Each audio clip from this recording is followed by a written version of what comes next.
Hey people, this is my weekly rundown of things in entertainment news that interest me. The Avengers has finally been released in the US. I did go to see it last night. However, I do not want to talk about it too much in this video because right now I'm working on my review for the movie. I'm writing that up right now, and I will be doing a video version of that that should be released in the next few days, so be looking out for that. But I will say that I recommend the movie, and if you are going to see the Avengers, make sure you stay all the way to the end of the credits, because there is a scene in the middle of the credits, but that's not the only scene. There's also a scene after the credits as well. So, make sure you watch that if you are interested and you enjoyed the movie. Two new major movie trailers came out this week. Both The Dark Knight Rises and The Amazing Spider-Man had trailers that were played in front of the Avengers, which is pretty cool if you're a big superhero fan to get to see all of those movies together. But to get into it a little bit, I made an extensive trailer analysis video for The Dark Knight Rises, so please check that out, especially if you are very interested in that movie. But I do want to kind of give my opinion on that trailer, even though I talked about it a lot in that video. I was very kind of analytical, not really personally talking about how I felt about it. So the Dark Knight Rises trailer I liked. I thought it was better than the last trailer. Obviously, I mean, they're going to show more as they get closer to it.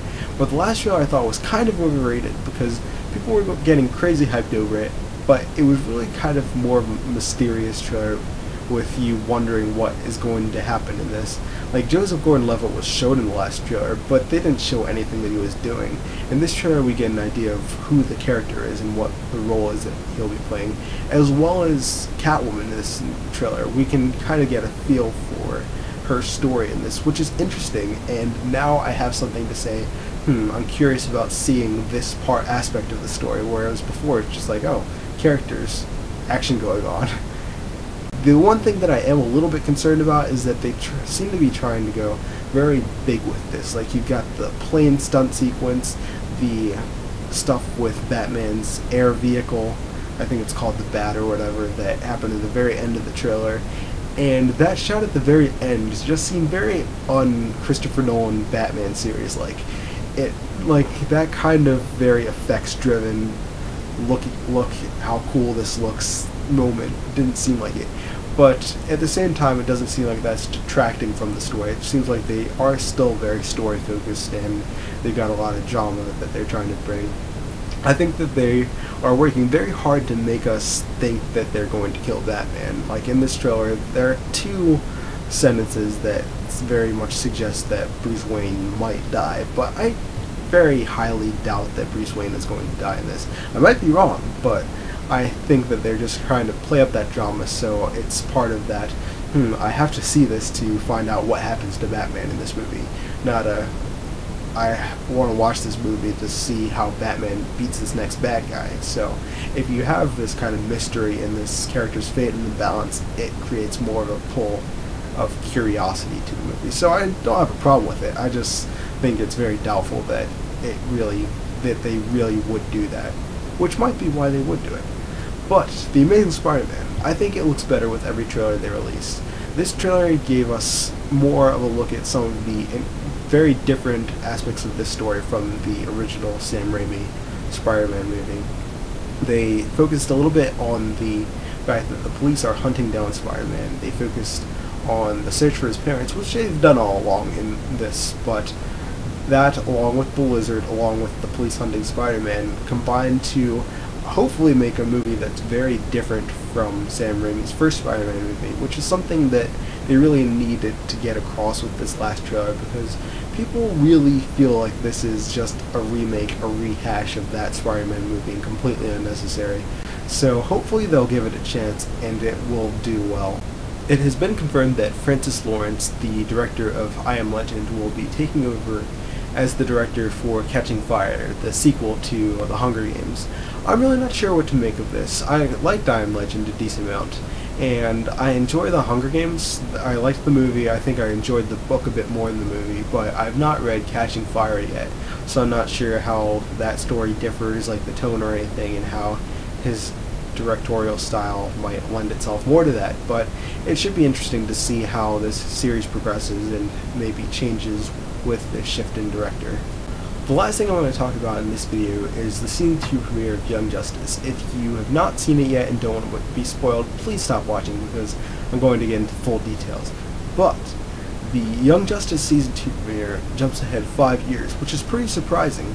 Robin is now Nightwing, Dick Grayson is now Nightwing, and we have been introduced to Tim Drake. Garfield Logan is now Beast Boy and has joined the team. Wonder Girl is on the team, Batgirl is on the team. Superboy and Miss Martian are not dating anymore, and the season premiere does not tell us at all where Aqualad, Roy Harper, who is Speedy / Red Arrow / clone, doesn't know who he is. We don't know where he is. We don't know where Wally is, or if Wally has now ascended to the role of the Flash instead of Kid Flash.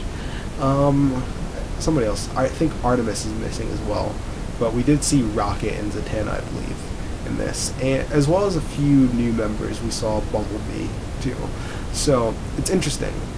I think I have mixed feelings about it though, because on one side it's very cool to see these new characters and to see these characters we know older, but we didn't get to see the progression from the young characters we met in Season 1 to these older, more mature versions of them. Especially for a character like Dick Grayson, who was pretty young, silly, kind of immature. You couldn't really see him in the leadership role at the beginning of Season 1, and he grew into it more as the series progressed, but to just flash forward to, yeah, I'm mature Nightwing now, I'm the leader, and not get to see him grow into that gradually is kind of a shame. But with shows like this, you never know how many seasons you're going to get. Spectacular Spider-Man was a great show, and it was canceled after 2 seasons. Wolverine and the X-Men was also a very good show, and it was canceled after, I think, 2 seasons as well. And it both seemed like they had great stories that they wanted to tell, and they were going to tell in their next season, but they didn't get the chance. It's rare to have a show like Clone Wars where they basically say, yeah, we're just going to make as many episodes of this as we want to, and Clone Wars is going on 4 seasons now, and they've gotten to tell a lot of stories.